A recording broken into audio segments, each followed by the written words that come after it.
India. It is the seventh largest country in the world.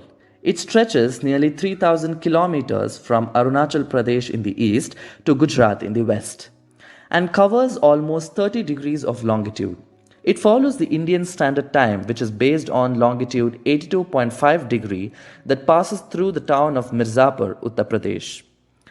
According to convention, each time zone in the world is spaced by 15 degrees longitude. Hence, India could have had two time zones. But the government chooses to have one time zone despite various requests to change it. So, who is demanding for these two time zones? Do you know how much money and resources we would save? But why isn't this proposal being implemented till date? Here at the Evidentiary, all your questions are answered.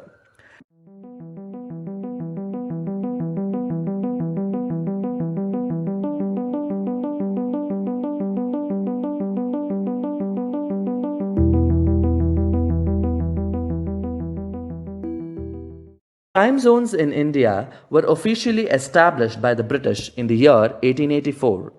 They used two time zones, the two being Bombay time and Calcutta time, that had a difference of 1 hour and 9 minutes. In addition, Madras time was also followed by many railway companies. In the year 1906, they established the Indian Standard Time. Decades after its introduction, Calcutta time finally fell in line with the IST in 1948 and Bombay time in 1955. Meanwhile, in the tea states of Assam, they followed an informal standard time known as the Bagan time. This time was 1 hour ahead of IST. The government maintains a single time zone as they believe it is considered as a symbol of unity. But there were so many who demanded and proposed a two time zone system because the centralized time zone caused a lot of problems, and some of them are: in many places of India, the sun rises and sets much earlier than official working hours. For example, in Gujarat, the sun rises at 6:30 am, whereas in Arunachal Pradesh, it rises at 4:30 am, citing a 2-hour difference. In the northeast, the sun rises as early as 4 in the morning, and in winter, it sets by 4 in the evening. By the time government offices or educational institutions open, many daylight hours are already lost. During winter, this problem gets even more accentuated, and ecological costs are a disaster, with much more electricity having to be consumed. The rising and the setting of sun impacts our body clocks or circadian rhythm. As it gets darker in the evening, the body starts to produce the sleep hormone called as melatonin, which helps people nod off. Unfortunately, this system does not benefit a fifth of the population due to centralized time zone. To tackle these issues, various leaders have proposed a dual time zone, where one time zone would be controlled in New Delhi and the other one in Assam, and this new time zone would be 1 hour ahead of the present IST.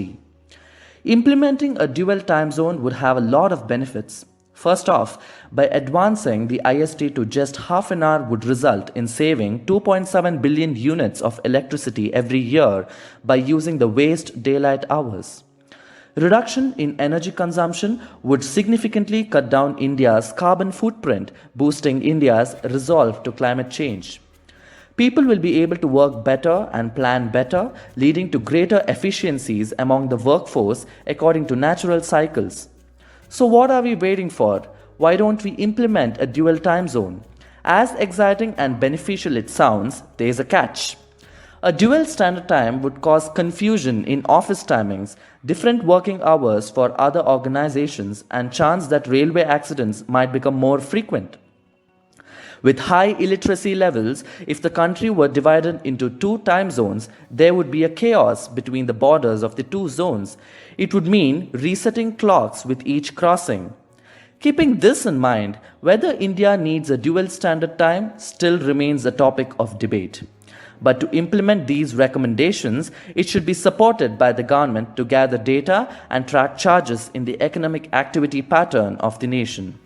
It also needs to consult all stakeholders and arrive at a better solution so as to use the wasted light hours that are dimmed by a common IST.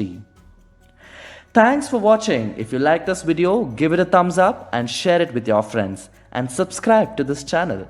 Hit the bell icon to never miss an update from the Evidentiary.